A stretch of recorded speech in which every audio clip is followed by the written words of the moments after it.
Hello student, आज अपने एक नया टॉपिक पढ़ने वाले हैं, रैशनलाइज द डिनोमिनेटर। अब ये रैशनलाइज द डिनोमिनेटर की अपने को 10th स्टैंडर्ड में क्या जरूरत है, क्योंकि अपन जितने भी लेक्चर्स देख रहे हैं, अपन जो भी फिलहाल बेसिक देख रहे हैं, ये सभी बेसिक अपन 10th स्टैंडर्ड के हिसाब से ही देख रहे हैं। तो 10th स्टैंडर्ड में आपको ज्योमेट्री के अंदर ट्रिग्नोमेट्री करके एक चैप्टर है। ट्रिग्नोमेट्री चैप्टर के अंदर प्रूव दैट में जो है वहां पर अपने को इसकी क्या गिरेंगी, जरूरत गिरेगी। तो रैशनलाइज द डिनोमिनेटर के पहले अपने को नंबर से रिलेटेड कुछ चीजें मालूम होना चाहिए। जैसे आपको सबसे पहले मालूम है नेचुरल नंबर, फिर उसके बाद में आता है होल नंबर, फिर उसके बाद में इंटीजर, फिर रियल नंबर, फिर आपका रैशनल, उसके बाद में इररेशनल। ऐसे बहुत सारे नंबर्स आपको मालूम है। इररेशनल के आगे भी एक दिया हुआ है, वो है कॉम्प्लेक्स नंबर, जो अभी आपको 10th स्टैंडर्ड में नहीं है। जब आप 11th-12th स्टैंडर्ड में साइंस लोगे और उसमें मैथ सब्जेक्ट लोगे, फिर आपको वहां पे कॉम्प्लेक्स नंबर के बारे में मिलेगा, है ना। तो फिलहाल अपन बात करेंगे इररेशनल नंबर की। इररेशनल नंबर मतलब जिसके अंदर अंडर रूट वाली साइन आती है, जिसको अपन सर्ड बोलते हैं, है ना। तो वो चीज अपने को देखना है। तो रैशनलाइज्ड डिनोमिनेटर देखने के लिए अपने को दो चीजें मालूम होना चाहिए, एक कॉन्जुगेट पेयर और दूसरा एक फॉर्मूले का क्या होना चाहिए, एक्सपांशन अपने को मालूम होना चाहिए। ये दो बेसिक अगर अपने पास में क्लियर रह गए, एक कॉन्जुगेट पेयर वाला और दूसरा एक फॉर्मूला आएगा, ये दोनों फॉर्मूले अगर मालूम है तो अपन रैशनलाइज्ड डिनोमिनेटर आसानी से कर सकते हैं। ओके, तो चलिए अब अपन कॉन्जुगेट पेयर की तरफ चलेंगे। अब कॉन्जुगेट पेयर में क्या होता है कि समझ लो मेरे पास में ये एक्सप्रेशन दिया हुआ है अंडर रूट ए प्लस अंडर रूट बी। तो कॉन्जुगेट के पेयर में क्या होता है, प्लस के जगह माइनस आएगा, या अगर माइनस है तो क्या आ जाएगा, प्लस आ जाएगा।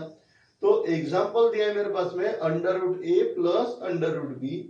इसकी जो कॉन्जुगेट पेयर है, इसकी कॉन्जुगेट पेयर क्या हो जाएंगी, under root A minus under root B. Conjugate pair बोले तो प्लस के जगह माइनस लिखना, माइनस के जगह प्लस लिखना, और वो नंबर कौन सा होना चाहिए, इररेशनल नंबर होना चाहिए, यानी अंडर रूट में रहने को होना, है ना। बाकी इसका निकलेगा नहीं, क्योंकि कॉन्जुगेट पेयर बाकी नहीं निकलती, इसकी निकलेगी। तो रूट ए प्लस रूट बी, उसकी कॉन्जुगेट पेयर क्या हो गई, root A minus root B. दूसरा example root A minus root B, तो इसकी कॉन्जुगेट पेयर माइनस है तो क्या हो जाएगा, प्लस होगा, तो रूट ए plus root B.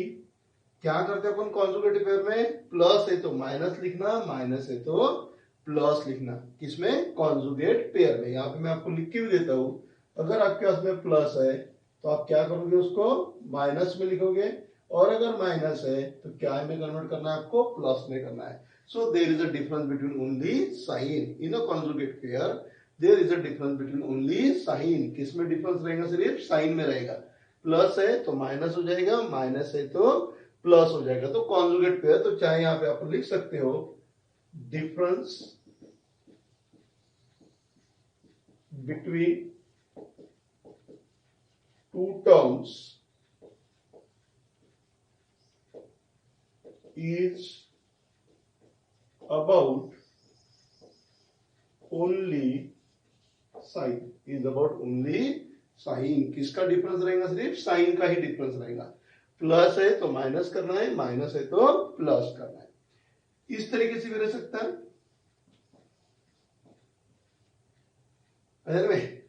Irrational number है, अंडर रूट में आएगा ना, ये रैशनल नंबर है, तो a plus under root B, तो क्या हो गया, a plus under root B का क्या हो जाएगा, a माइनस रूट बी। अलग अलग टाइप से रह सकते हैं आपके।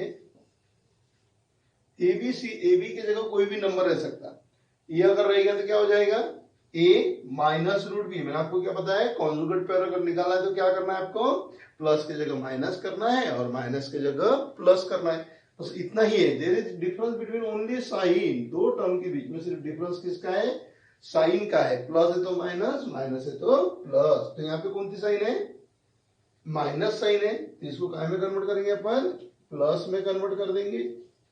ये एक टाइप हो गया।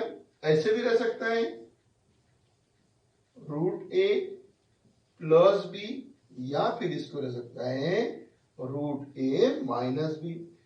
बोलिए अब इसका क्या हो जाएगा, रूट ए प्लस बी का, बोलते जाइए आप लोग, बोलिए इसका मुझे कॉन्जुगेट निकालना है, तो प्लस की जगह क्या लिखूंगा मैं, बोलो फटाक से, प्लस की जगह क्या लिखेंगे अपन, प्लस की जगह माइनस लिखेंगे, तो ये हो गया रूट ए माइनस बी। यहां पर भी वैसा ही करेंगे, रूट ए माइनस बी है तो माइनस की जगह क्या लिख दूं मैं, प्लस लिख दूं, यानी हो जाएगा रूट ए प्लस बी। में so these are the different types of problem we having the factors and then we have to find out the conjugate pair. तो ये जो मेरे पास में दिया हुआ है इन सब की क्या निकाला मैंने, कॉन्जुगेट पेयर निकाला। तो आपको क्या समझ में आ गया कि किसी भी इसका कोई भी इरेशनल नंबर का अगर मुझे कॉन्जुगेट पेयर अगर फाइंड आउट करना है तो मुझे सिर्फ क्या करना पड़ेगा, प्लस की जगह माइनस लिखना पड़ेगा और माइनस की जगह प्लस लिखना पड़ेगा। ओके, तो रैशनलाइज्ड डिनोमिनेटर के लिए सबसे पहले आपको कॉन्जुगेट पेयर पता होना चाहिए। क्या पता होना चाहिए आपको, कॉन्जुगेट पेयर। है ना। अब अपन एक फॉर्मूला देखेंगे जो अपने काफी काम का आएगा इसके अंदर। ओके, तो इसको मैं मिटा देता हूं। जितना भी अपन देख रहे हैं अभी फिलहाल अपन पूरा बेसिक देख रहे हैं और ये पूरा बेसिक आपको 10th स्टैंडर्ड में काम आने वाला है ना। लॉकडाउन की वजह से आप लोगों का 9th स्टैंडर्ड में अच्छी तरीके से बेसिक हुआ नहीं है। ओके, तो इसीलिए अपने को 10th स्टैंडर्ड में जाने से पहले पूरा बेसिक अच्छी तरीके से क्या करा लेना है, अपने को क्लियर करा लेना है ताकि अपने को 10th स्टैंडर्ड में किसी भी तरीके से कोई परेशानी आने को नहीं होना है ना। बहुत से बच्चे जो है अभी भी 10th स्टैंडर्ड के पूरे लेक्चर्स देख नहीं रहे, पूरा वीडियो देख नहीं रहे, आधे दूर तक वीडियो देखते हैं क्योंकि इसमें एनालिटिक करके आता है, उसके अंदर दिख जाता है कि कौन सा वीडियो कितना देखा जा रहा है करके। में व्यूज भी आते हैं तो व्यूज पे से पता चलता है कि कितने बच्चे उसको देख रहे हैं। हो सकता है कुछ बच्चे रिपीट कर रहे होंगे तो व्यूज थोड़ा बढ़ भी जाता है, लेकिन एनालिटिक में मालूम गिरता है कि पूरा जो वीडियो है बहुत कम बच्चे पूरा वीडियो देख रहे हैं। इसका ही मतलब वो नोट्स बना नहीं रहे। मैंने आपको पहले ही बोला हुआ है कि ये 10th स्टैंडर्ड का बेसिक है। अगर बेसिक क्लियर रहेगा तो आपको 10th स्टैंडर्ड में बहुत कम प्रॉब्लम फेस करना पड़ेगा। नहीं तो क्या होगा कि अपन वो चालू करेंगे फिर आपको 9th स्टैंडर्ड का पता नहीं है, बहुत से बच्चों को तो 8th स्टैंडर्ड का भी नहीं आता है। तो फिर 8th स्टैंडर्ड 9th स्टैंडर्ड से अपने को 10th स्टैंडर्ड में आना है तो अपन हर बार पीछे नहीं जाते जाएंगे। अगर अपन बार बार पीछे जाते जाएंगे फिर वहां से अपन सामने आते जाएंगे तो फिर अपना सिलेबस जो है वो अच्छी तरीके से कवर नहीं होगा। ऐसा फिर में तो इसलिए सबसे मैं रिक्वेस्ट करता हूँ कि जितने भी लोग 10th स्टैंडर्ड में हैं वो पूरा वीडियो याद से देखना और पूरा वीडियो देखने के बाद में ही अपनी नोट्स बनाना। नोट्स कैसे बनाना मैंने आप लोगों को ऑलरेडी इसके पहले के लेक्चर्स में आपको एक्सप्लेन करके दिया हुआ है। में नोट्स आपके बहुत काम आएगी। जैसे अपन आगे बढ़ते जाएंगे वैसे मैं आपको सिर्फ रेफरेंस देते जाऊंगा कि अपने रैशनलाइज्ड डिनोमिनेटर वहां पे देखा था, फिर आप लोगों को किस तरीके से किया था, कॉन्जुगेट पेयर लिया था, प्लस का माइनस किया था, माइनस का प्लस किया था। तो अपन जब टॉपिक पढ़ेंगे उस समय मैं आपको सिर्फ इतना ही इंट्रोडक्शन दे पाऊंगा, उस समय आपको इतना डिटेल समझा के नहीं दे सकता हूँ में। तो इसीलिए मैं आपसे बोलता हूँ कि जो भी मैं आपको लेक्चर ले रहा हूँ आप इसको अच्छे से देखिए और पूरा लेक्चर देखना है स्टार्टिंग से लेके एंड तक। ओके, तो पहला आपने देखा कि रैशनलाइज्ड डिनोमिनेटर के लिए कॉन्जुगेट पेयर की क्या थी, अपने को जरूरत थी। जैसे यहाँ पे रैशनलाइज्ड डिनोमिनेटर लिखा ना, ऐसा रैशनलाइज्ड न्यूमरेटर भी होता है, दोनों होता है, लेकिन अपन फिलहाल स्टडी करेंगे रैशनलाइज्ड डिनोमिनेटर क्योंकि इसकी स्टडी यानी इसकी अपने को ज्यादा यूज करना पड़ता है। फिर एक दूसरा फॉर्मूला है, जब भी अपन रैशनलाइज करेंगे तो रैशनलाइज करने के बाद में अपने को टर्म्स ऐसे मिलती है, ये वाला फॉर्मूला अपने काम आएगा, ए plus B A minus B. क्योंकि क्या है, प्लस है तो उसका कॉन्जुगेट क्या हो जाएगा माइनस, और इधर माइनस है तो उसका कॉन्जुगेट क्या हो जाएगा प्लस। यानी ऐसे भी रह सकता है ए plus B A minus B, या इसको ऐसा भी बोल सकते हैं ए minus B A plus B. तो दोनों का तो एक ही बनेगा, दोनों का क्या बनेगा, एक ही फॉर्मूला बनेगा। कौन सा फॉर्मूला बनेगा, किसका एक्सपेंशन है ये, a minus B A plus B. आप लोगों ऑलरेडी अलजेब्रिक एक्सप्रेशन के अंदर इसको यूज किया हुआ है था ना आपको अलजेब्रिक एक्सप्रेशन। तो अलजेब्रिक एक्सप्रेशन में आपने इसके बारे में स्टडी किया हुआ है। ओके, तो it is the expansion of a minus B A plus B और a plus B A minus B. It is the expansion of a square minus b square, a square minus b square. आगे दिन में सो ये वाला formula भी अपने को काम का है। पहला कॉन्जुगेट पेयर के बारे में आपने देख लिया, दूसरा आपको जरूरत गिरेगी ए फॉर्मूले की, कौन थी, ए स्क्वेयर माइनस बी स्क्वेयर। क्योंकि अपन क्या करेंगे, माइनस है तो इधर कॉन्जुगेट पेयर में प्लस लेंगे, प्लस है तो क्या लेंगे माइनस, उन दोनों का मल्टीप्लीकेशन, यानी ये वाले अपने को टर्म्स मिलते जाएंगी। तो इसी का मतलब it is the expansion of A square minus B square. यानी दो चीजों का आपको ध्यान में रखना है, सबसे पहले आपको कॉन्जुगेट पेयर बनाना है और कॉन्जुगेट पेयर बनाने के बाद में जब अपन उसको यूज करेंगे तो कौन सा फार्मूला अप्लाई करना पड़ेगा अपने को, ए स्क्वायर माइनस बी स्क्वायर, आया में। ओके, अब आएंगे अपन मेन टॉपिक की तरफ, रैशनलाइज द डिनोमिनेटर। अब रैशनलाइज का मतलब क्या होता है वो देख लीजिए, चाहे फिर आप रैशनलाइज द डिनोमिनेटर करो या रैशनलाइज द न्यूमरेटर करो। तो सबसे पहले अपन मीनिंग किसका देख लेंगे आप, रैशनलाइज का। रैशनलाइज का मीनिंग क्या होता है, it is the process, it is the process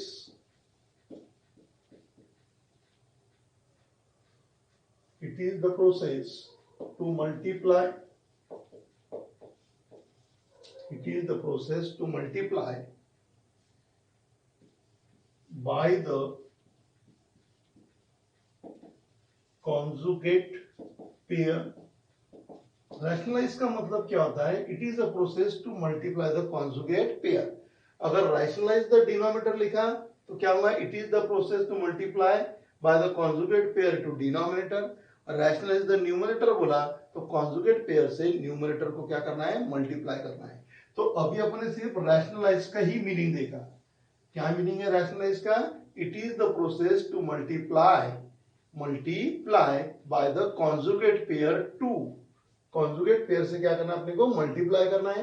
rationalise the denominator बोला तो टू डिनोमिनेटर आएगा, रैशनलाइज द न्यूमरेटर बोला तो टू न्यूमरेटर आएगा। डिनोमिनेटर है तो टू डिनोमिनेटर, न्यूमरेटर है तो न्यूमरेटर।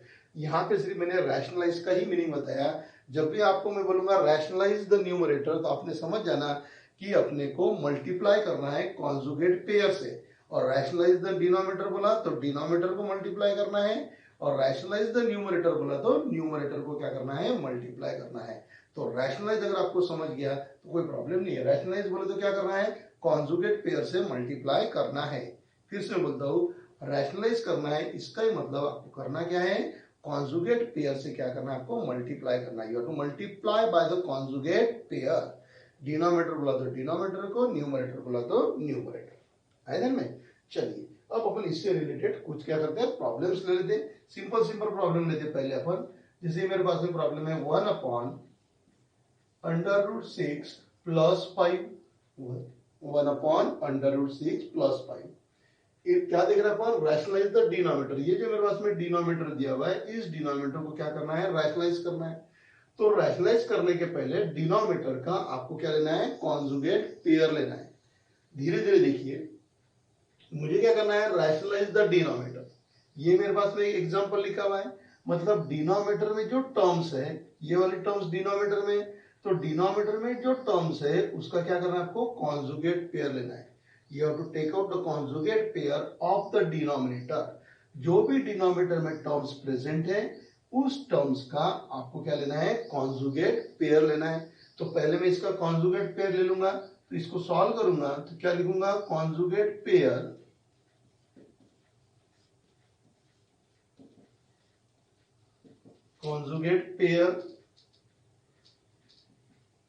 ऑफ √6 + 5 इज, क्या हो जाएगी इसकी कॉन्जुगेट पेयर, प्लस की जगह क्या लिखना है अपने को, माइनस लिखना है। तो कॉन्जुगेट पेयर ऑफ √6 + 5 इज √6 - 5। क्या हो जाएगा, √6 - 5। प्लस है तो क्या लेंगे अपन, माइनस लेंगे। समझ में आ गया। क्या कर रहे हैं अपन, रैशनलाइज द डिनोमिनेटर। तो डिनोमिनेटर में जो टर्म्स है उस टर्म को रैशनलाइज करना है।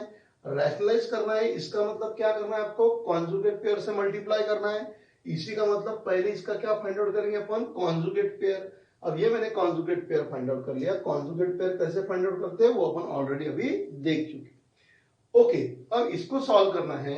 यहां लिखूंगा मैं रैशनलाइज द डिनोमिनेटर। ये जो डिनोमिनेटर है इसको रैशनलाइज करूंगा तो क्या होगा, देयरफॉर rationalize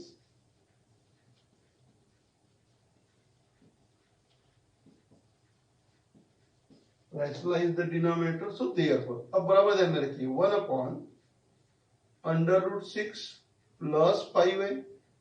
ओके, तो इससे क्या करेंगे अपन, मल्टीप्लाई करेंगे। 1/√6 + 5 है, इसको रैशनलाइज करना है अपने, तो क्या करेंगे अपन, न्यूमरेटर और डिनोमिनेटर दोनों को इससे क्या करेंगे, कॉन्जुगेट पेयर से मल्टीप्लाई करेंगे। यहाँ लिखा है मैंने, it is the process to multiply the conjugate pair to, जैसे मैंने आपको बोला था ना, टू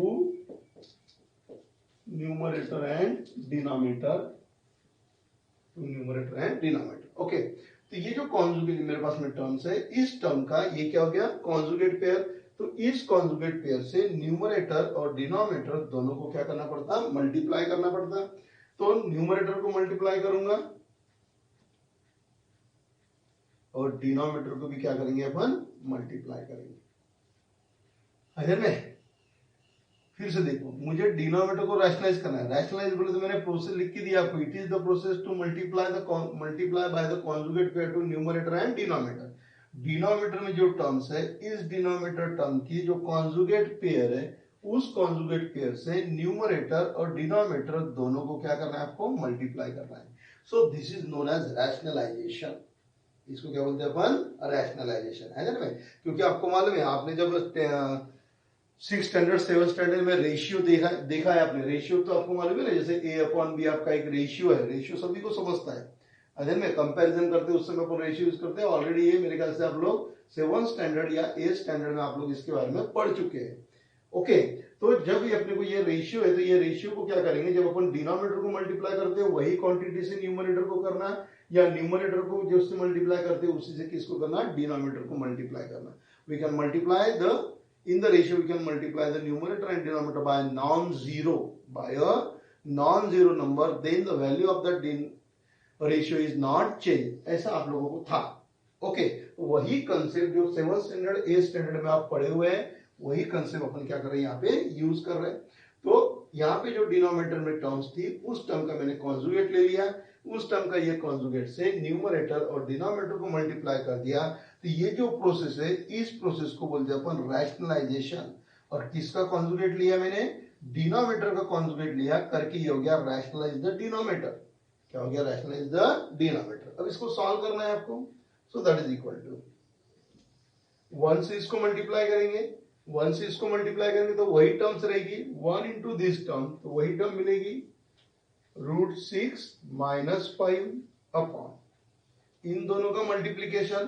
तो इसको ऐसा लिख लूंगा मैं, √6 + 5 √6 - 5, numerator into numerator, denominator into denominator. तो ये डिनोमिनेटर की पहली terms into second terms. So that is equal to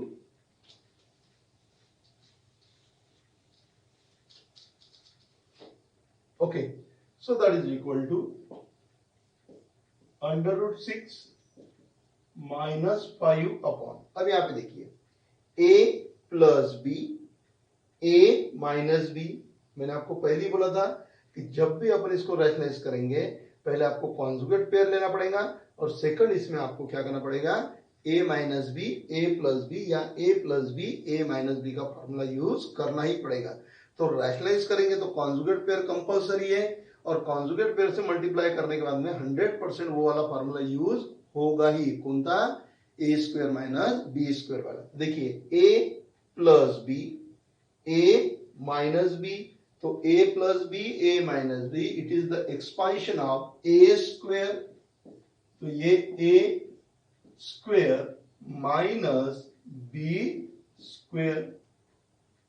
इसको a बोला। ये जो टर्म्स है ना, ये टर्म्स को क्या बोलेंगे अपन, a, और इसको क्या बोलेंगे, b। तो क्या हो जाएगा, a + b, a - b, तो उसका expansion a² - b²। So that is equal to, ये तो टर्म्स ऐसी रहेंगी, √6 - 5 अपॉन -5 अपॉन, अब देखो रूट का स्क्वायर है, तो रूट का स्क्वायर है तो ये रूट और स्क्वायर कट जाएगा, रूट और स्क्वायर ये दोनों क्या हो जाएंगे, कट जाएंगे, तो बचेगा कितना, 6 - 5 का square 25। So that is equal to √6 - 5। Okay, अब ये तो समझाने की जरूरत नहीं आपको कि 25 में से 6 गए तो कितने रहेंगे करके, समझने की जरूरत नहीं है। आई बात ध्यान में। ये हो गया रैशनलाइज द डिनोमिनेटर, फिर numerator into numerator, denominator into denominator, फिर यहां लिख दिया। अब ये आ गया a + b, a - b, तो a² - b², इसका स्क्वायर, रूट और स्क्वायर कैंसिल हो जाएंगे, 6, 5 का स्क्वायर 25, और उसको क्या किया, सॉल्व किया।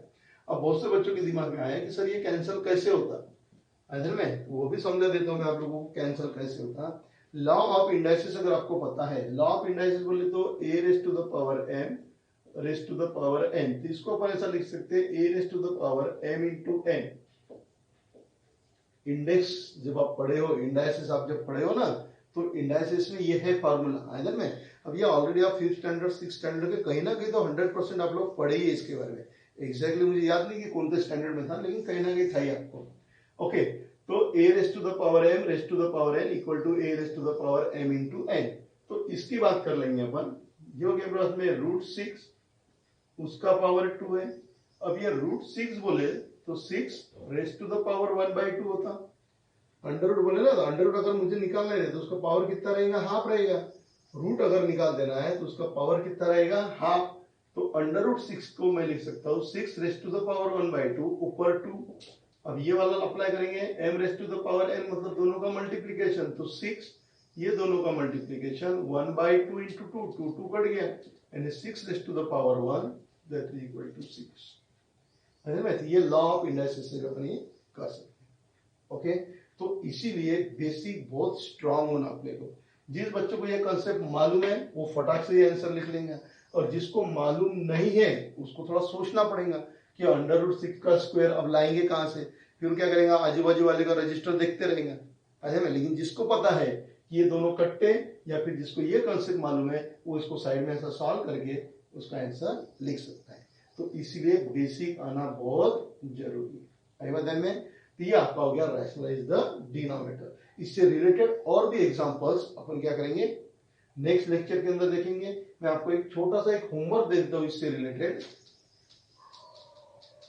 आप लोगों को घर पे प्रैक्टिस करने के लिए अच्छा रहेगा। 1/3 प्लस √5, तीसरा 2/√9 √7 -1। है ना, कोशिश करके देखना ये दो एग्जांपल्स की, और फिर थोड़े से और कॉम्प्लिकेटेड वाले अपन नेक्स्ट लेक्चर के अंदर देखेंगे। है ना, तो नोट्स अच्छी तरीके से आप बनाइए ताकि आप लोगों को परेशानी जाने को नहीं होगा। ओके।